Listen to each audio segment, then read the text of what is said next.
Samantala, lubos naman ang pasasalamat ng ating mga kababayan sa Mindanao para sa suportang ibinibigay ng pamahalaan sa kanilang rehiyon. Sa katunayan, magpapatupad ang gobyerno ng infrastructure project sa Mindanao na naglalayong palaguin ang turismo at kalakalan sa rehiyon. Narito ang report ni Waywaya Macalma. Aminado ang mga taga Mindanao na hindi sila ang naging prioridad ng nakalipas na gobyerno para pondohan ang kanilang mga proyekto. Pero tila ngayon ay unti-unti na silang makakabangon sa harap ng importansyang ibinibigay ng kasalukuyang administrasyon sa buong rehiyon.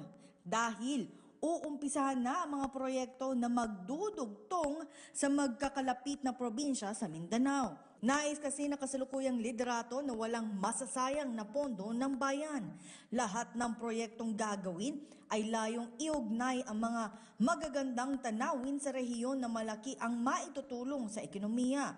Ibig sabihin nito, gagawa ng mga bagong kalsada at tulay patungo sa mga heritage sites at iba pang tourist destinations para mas mapalago ang turismo at maging ang kalakalan sa Mindanao. Ang proyekto ay nagkakahalaga ng 41 bilyong piso na magdudugtong sa 35 inter-regional at strategic road sa Mindanao.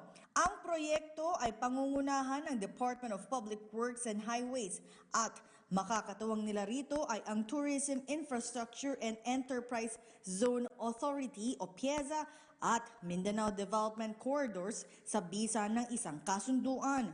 Ayon kay DPWH Undersecretary Maria Catalina Cabral, sa wakas ay natapos na ang kanilang mga plano at ito na ang panahon para simulan ang pagtatayo ng mga infrastruktura na noon pa nila hinihintay.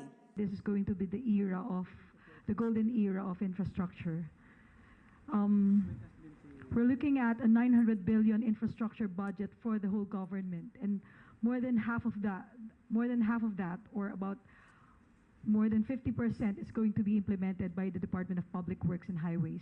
Moving forward to raising the bar of 5% infra spending to about 7 to 8% in 2 to 3 years.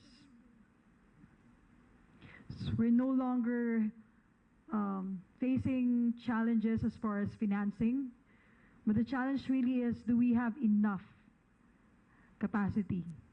Do we have enough contractors? Do we have enough engineers to supervise all these projects? And these are not just small projects.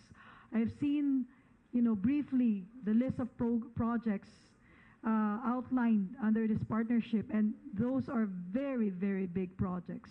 Para naman kay Secretary Datu Abul Kair Alonto, natiyak na malaki ang kanilang hamong kakaharapin sa mga susunod na taon, oras na kanilang simulan ang mga proyekto sa susunod na taon.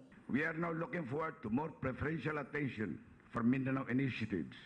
We so deserve this because every single peso invested in Mindanao is an investment in peace and progress, not only for our community share, but for the whole nation as well.